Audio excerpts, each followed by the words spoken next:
Hello everyone. तो हम topic से स्टार्ट करते हैं, सेल इंजरी ऑफ पैथोलॉजी। ये पहला टॉपिक रहता है। पैथोलॉजी हम जब भी पढ़ते हैं सेकेंड ईयर में या फिर जिस भी ईयर में आप पीजी के लिए पढ़ना चाह रहे हो, सेल इंजरी। तो सेल इंजरी होती क्या है? तो कोई भी आप सेल देखेंगे या फिर कुछ भी, जैसे आपकी बॉडी पे कोई हार्म हुआ है, अगर कोई स्ट्रेस आया है किसी भी एक्सटर्नल फैक्टर की वजह से, कोई भी चेंज आए, तो सबसे पहले सेल क्या कोशिश करेगा, बॉडी क्या कोशिश करेगी कि वो उसके लिए एडप्ट कर सके। जब वो एडप्ट नहीं कर पाती तो हमें पहुंचती है इंजरी। तो सेल इंजरी की डेफिनेशन देखें तो सीधी सी होती है कि एडप्ट करने की एबिलिटी से जब एक्सीड कर जाता है कोई भी स्ट्रेस, तो उसे सेल इंजरी बोलते हैं। अब सेल इंजरी का हम कॉज देखेंगे। तो hypoxia is the main cause of cell injury. ये बहुत पूछा जाता है, पीजी में भी क्वेश्चन पूछा जाता है कि सेल इंजरी का मेन कॉज क्या रहता है। तो हाइपोक्सिया रहता है। हाइपोक्सिया होता क्या है? ऑक्सीजन डेफिशिएंसी को हाइपोक्सिया बोलते हैं, वर्ड से ही पता चल रहा है। हाइपोक्सिया किस वजह से होता है? हाइपोक्सिया होता है इस्चीमिया की वजह से। अब इस्चीमिया क्या होता है? तो इस्चीमिया सीधी सी चीज़ है, डिक्रीज्ड ब्लड फ्लो। अब इस्चीमिया की वजह से हाइपोक्सिया क्यों हुआ, हाइपोक्सिया की वजह से सेल इंजरी क्यों हुई? तो इस्चीमिया से चालू करते हैं। ब्लड ही काम करता है ट्रांसपोर्ट ऑफ गैसेस का, है ना, सबको पता है ये चीज़। तो अगर ब्लड फ्लो ही कम हो जाएगा तो गैसेस का ट्रांसपोर्ट भी कम होगा, गैसेस का ट्रांसपोर्ट कम होगा तो सेल के पास ऑक्सीजन कम पहुंचेगी। अब सेल के पास ऑक्सीजन कम पहुंची हुई, हम सेल को ऑक्सीजन क्यों पहुंचा रहे हैं, मतलब क्यों इन सब चीज़ों की ज़रूरत पड़ रही है कि ब्लड लेके जा रहा है ऑक्सीजन?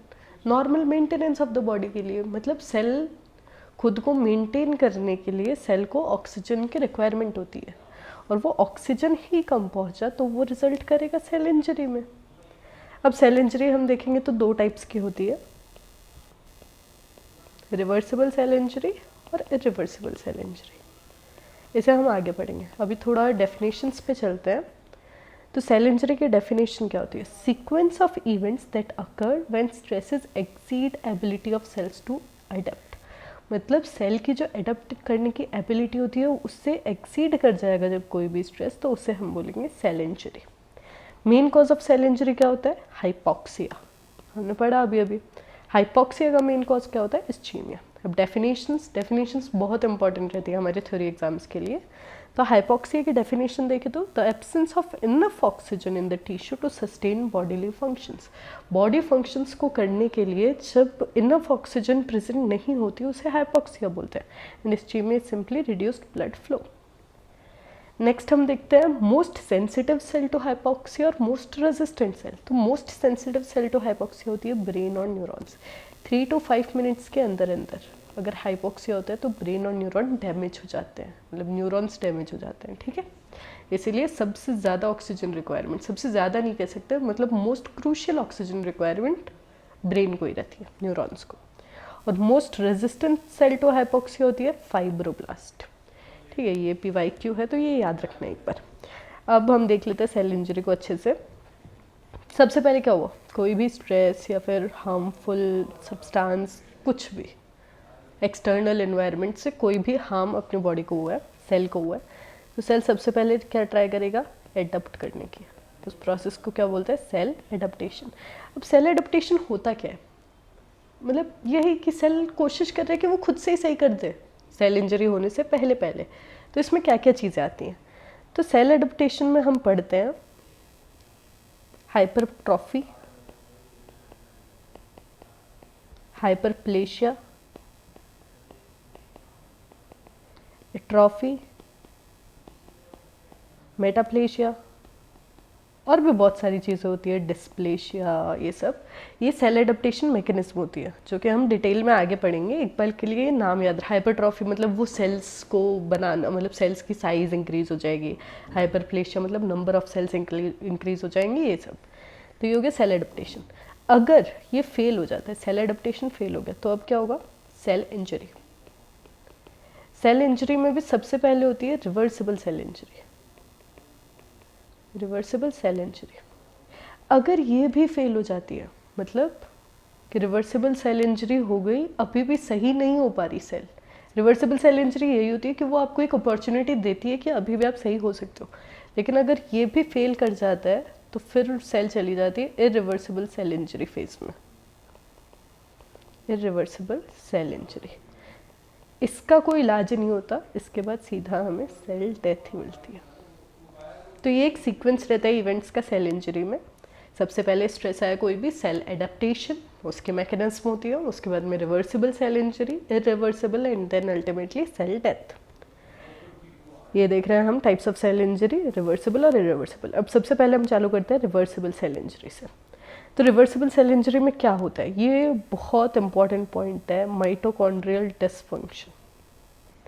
ये इसकी पिक्यूलैरिटी है रिवर्सिबल सेल इंजरी की, माइटोकॉन्ड्रियल डिसफंक्शन। अब माइटोकॉन्ड्रियल डिसफंक्शन हुआ, इसकी वजह से क्या होगा, माइटोकॉन्ड्रिया को हम सबने पढ़ा हुआ है, माइटोकॉन्ड्रिया को बोलते हैं power house of the cell.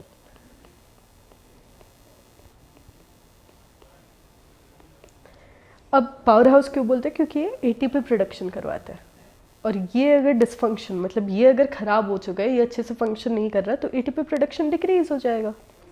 तो ये लिखा हुआ है एटीपी प्रोडक्शन डिक्रीजेस। अब एटीपी फेलियर से क्या क्या होता है, मतलब एटीपी प्रोडक्शन डिक्रीज हो गई, उसके क्या क्या इम्पैक्ट्स होंगे। तो पहला होता है सोडियम पोटेशियम एटीपेज पंप का फेलियर। कॉमन सी बात है, एटीपी टूट के उसके लिए एनर्जी देती है, तो इसका फेलियर। सेकेंड होता है एनारोबिक ग्लाइकोलाइसिस। थर्ड होता है डिक्रीज इन प्रोटीन सिंथेसिस। तो ये तीन इंपॉर्टेंट पॉइंट है, failure of sodium potassium ATPase pump, anaerobic glycolysis and decrease in protein synthesis. अब failure of sodium potassium ATPase pump क्या होता है ये पढ़ते हैं। तो जैसे ये कोई नॉर्मल सेल है, इसके लिए एक छोटी सी बहुत अच्छी सी ट्रिक बनाई हुई होती है, नोकिया। नोकिया का मतलब क्या होता है, सोडियम आउट पोटेशियम इन।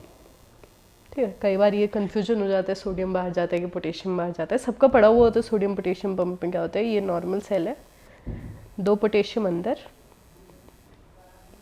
3 सोडियम बाहर। एक मैकेनिज्म है आयन का बैलेंस मेंटेन करने के लिए, है ना। तो ये नॉर्मल सेल में रहता है। अब मान लो सोडियम पोटेशियम एटीपेज पंप हो गया फेल, ये किसके हेल्प से होता है, एटीपी की हेल्प से, सबको पता है। अब इसके फेलियर में क्या होगा, इन्फ्लक्स होने लग जाएगा हर चीज़ का, H2O इन्फ्लक्स, सोडियम पोटेशियम अंदर आता ही है। तो ये सब होता है in case of failure of sodium potassium ATPase pump. इसकी वजह से क्या हो जाएगा, अब सेल के अंदर पानी भर रहा है, तो कॉमन सी बात है क्या होगा, स्वेलिंग, इसे हम बोलते हैं सेल्यूलर स्वेलिंग और हाइड्रोपिक चेंज। तो एक PYQ भी है कि सेल्यूलर स्वेलिंग और hydropic change is the first morphological change of cell injury. Morphological word याद रखना है, फर्स्ट मॉर्फोलॉजिकल। और first change of cell injury क्या होता है, हमने अभी अभी पढ़ा, माइटोकॉन्ड्रियल डिसफंक्शन। ओके, ये PYQ है तो ये याद रखना है। अब नेक्स्ट ये देख भी रहे हैं हम यहाँ पे, first morphological change in cell injury, cellular swelling और हाइड्रोपिक चेंज। अब इसकी वजह से क्या क्या होगा, सेल्यूलर स्वेलिंग हो गया, एंडोप्लाज्मिक रेटिकुलम स्वेलिंग होगा, अंदर पानी गया तो, flattening of the microvilli. Normally क्या होता है, ये कोई भी सेल है, इस पे यहाँ पे माइक्रोविलाई है, अब इसके अंदर वाटर इन्फ्लक्स हो रहा है तो ये ऐसा हो जाएगा, तो माइक्रोविलाई की फ्लैटनिंग हो गई, है ना। Formation of cytoplasmic blebs, normal cell है, वाटर इन्फ्लक्स हुआ, अब ये ट्राई करेगा कि उस वाटर को एकोमोडेट कर पाए, इसलिए इसकी शेप चेंज हो जाती है। मेम्ब्रेन वैसे भी फ्लेक्सिबल होती है, तो ये कुछ ऐसा बन जाता है। तो ये क्या होगा, बल्जेस बन गए इसमें, इन्हीं को बोलते हैं साइटोप्लाज्मिक ब्लेब्स। अगला माइलिन फिगर्स का फॉर्मेशन होता है, कॉसेंट्रिक लैमिनेशन भी बोलते हैं उन्हें, आगे हम डायग्राम देख लेंगे इसका। ये रहा, ये तो है साइटोप्लाज्मिक ब्लेब्स, आप देख पा रहे हैं, इसमें आउटर बल्जेस बन गए मेम्ब्रेन के, ठीक है। और ये है माइलिन फिगर्स, ये देखिए कॉन्सेंट्रिक लैमिनेशंस इसमें प्रेजेंट है ना, इसे बोलते हैं माइलिन फिगर्स। अब माइलिन फिगर्स बने हुए किसके होते हैं, फॉस्फोलिपिड प्लस कैल्शियम, ये 2 कंपोनेंट्स होते हैं माइलिन फिगर्स के। लेकिन अगर ये क्वेश्चन आ जाता है, मान लो कि माइलिन फिगर्स का कंपोजिशन बताओ, और ऑप्शन में आपके पास फॉस्फोलिपिड कैल्शियम दोनों आ गए, तो आप बोथ ऑफ दीज टिक कर दोगे। लेकिन अगर सिर्फ फॉस्फोलिपिड और कैल्शियम में से कोई एक पूछा है, मतलब बोथ ऑफ दीज आपके पास ऑप्शन नहीं है, तो आपको फॉस्फोलिपिड स्टिक करना है, क्योंकि फॉस्फोलिपिड ज़्यादा अमाउंट में होता है। उसके बाद में हम देख रहे हैं इससे रिलेटेड जो हमने अभी तक पढ़ा है, इससे related PYQ। First change of cell injury देख लिया था हमने, mitochondrial dysfunction. First morphological change, cellular swelling, composition of myelin figures, phospholipids, calcium. Reversible cell injury and irreversible cell injury, presence of myelin figures. हाँ, तो ये बहुत सही चीज़ है कि myelin figures reversible cell injury में होती है कि इरिवर्सिबल में। तो अभी तक हमने रिवर्सिबल ही पढ़ा है, तो रिवर्सिबल में होती है, लेकिन इरिवर्सिबल में भी होती है। और अगर आपके पास अगेन वो ऑप्शन आता है कि बोथ ऑफ दीज का ऑप्शन नहीं है, तो आप इरिवर्सिबल सेल इंजरी टिक करेंगे। रिवर्सिबल सेल इंजरी में माइलिन फिगर्स का प्रोडक्शन बिगिन होता है और इसमें नंबर इंक्रीज हो जाता है। तो रिवर्सिबल सेल इंजरीज का आंसर होगा। ओके, ये ध्यान में रखना। अब आगे हम देखते हैं एनारोबिक ग्लाइकोलाइसिस। 3 चेंजेस आ रहे थे। पहला sodium ATPase, sodium potassium ATPase pump का फेलियर, वो हमने देख लिया। दूसरा है एनारोबिक ग्लाइकोलाइसिस। एनारोबिक ग्लाइकोलाइसिस सबको पता है क्या होता है। इसमें क्या होता है, एसिडिक पीएच हो जाती है, न्यूक्लियर क्रोमेटिन की क्लम्पिंग होने लगती है। अब देखो ये एक इम्पॉर्टेंट चीज़ है कि एनारोबिक ग्लाइकोलाइसिस पता है ना, एब्सेंस ऑफ ऑक्सीजन में ब्रेक डाउन ऑफ ग्लूकोज। ठीक है, अब नॉर्मल देखो ये एक सेल है, इसका कंपोजिशन देखते हैं। तो ये सेल मेम्ब्रेन है। सेल मेम्ब्रेन किससे बनी हुई होती है, फॉस्फोलिपिड्स। इसके अंदर प्रेजेंट होता है न्यूक्लियस और बाहर प्रेजेंट होता है प्रोटीन्स। ठीक है, तो ये मेन कंपोनेंट्स है। अब हमने सबसे पहले पढ़ा failure of sodium potassium ATPase pump, उसमें हमने देख लिया था कि माइलिन फिगर्स का फॉर्मेशन हो रहा था। ठीक है, तो फॉस्फोलिपिड्स को इम्पैक्ट कर रहा था वो। यहाँ पे हमने देख लिया न्यूक्लियर क्रोमेटिन क्लम्पिंग हो गई, तो न्यूक्लियस वाले एलिमेंट को भी डैमेज पहुँच गया। आगे हम तीसरा देखेंगे डिक्रीज इन प्रोटीन सिंथेसिस। तो ये जो प्रोटीन कंपोनेंट है इसको आहत पहुँच गई है ना। तो ये 3 चीज़ें होती हैं एनारोबिक ग्लाइकोलाइसिस में। एनारोबिक ग्लाइकोलाइसिस में न्यूक्लियर क्रोमेटिन क्लम्पिंग होती है और टोटल आप जब सेल इंजरी देखेंगे तो ये तीनों कंपोनेंट उसके डैमेज होते हैं सेल के, phospholipid, protein and nucleus. Decrease in protein synthesis, तो कैसे होता है protein synthesis decrease cell injury में? तो क्या होता है, ये एक RER है। RER हम सब ने पढ़ा है, रफ एंडोप्लाज्मिक रेटिकुलम होता है। इसके ऊपर प्रेजेंट होते हैं राइबोसोम्स। तो जब सेल को इंजरी रहती है, कोई सेल इंजर हुई है, तो उसमें से ये राइबोसोम्स डिटैच होने लग जाएंगे। ये एंडोप्लाज्मिक रेटिकुलम है, कुछ राइबोसोम्स इस पे हैं और कुछ राइबोसोम्स डिटैच हो गए। अब राइबोसोम्स क्या करते हैं, प्रोटीन सिंथेसिस, इनका फंक्शन ही यही होता है। अब राइबोसोम्स डिटैच हो गए तो क्या हो जाएगा, protein synthesis decrease. Protein synthesis decrease होता है, that is also associated with fatty changes. Cell में फैटी चेंजेस भी आते हैं। तो ये हो गया पूरा रिवर्सिबल सेल इंजरी के बारे में पढ़ लिया हमने। अब आता है इरिवर्सिबल सेल इंजरी।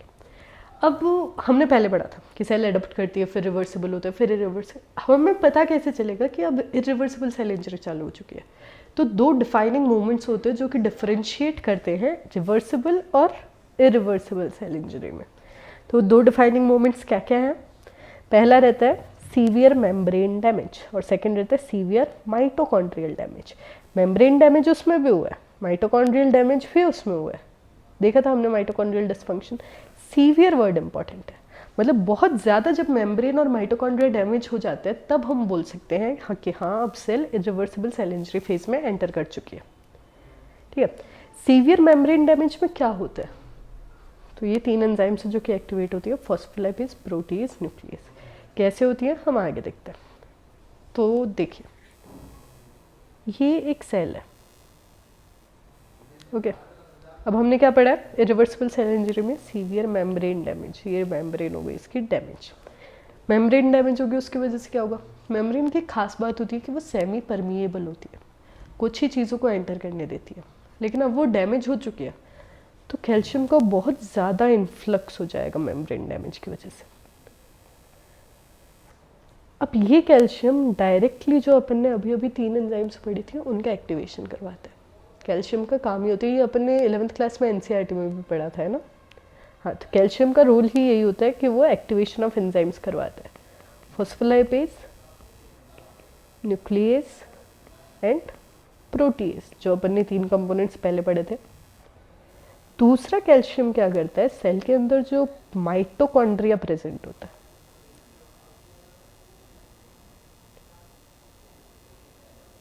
उस पे जाके कैल्शियम हो जाता है डिपोजिट और फॉर्मेशन करता है एमॉर्फस फ्लॉक्यूलेंट डेंसिटीज का। किसका? Amorphous flocculent densities. ओके, तो ये हमने पढ़ लिया कि कैल्शियम के दो चीज़ें करता है कैल्शियम सेल में जाके, एक तो 3 मेम्ब्रेन्स एंजाइम्स का एक्टिवेशन और दूसरा एमॉर्फस फ्लॉक्यूलेंट डेंसिटीज का फॉर्मेशन। अब आगे देखते हैं कि सेल इंजरी, अब ये सब हमने क्या पढ़ा था? सेलुलर चेंजेस, सेलुलर स्वेलिंग देखी, एंडोप्लाज्मिक रेटिकुलम स्वेलिंग देखी, माइलिन फिगर्स का फॉर्मेशन देखा, साइटोप्लाज्मिक ब्लेब्स का फॉर्मेशन देखा, अभी अभी पढ़ा है हमने एमॉर्फस फ्लॉक्यूलेंट डेंसिटीज का बनना। अब हम पढ़ेंगे न्यूक्लियस में क्या क्या चेंजेस आते हैं। तो nuclear changes in cell injury, 3 nuclear changes होते हैं, ये सबको याद रखना है। Pyknosis, karyorrhexis and karyolysis. Okay, सीधा वर्ड ही डिस्क्राइब कर रहा है।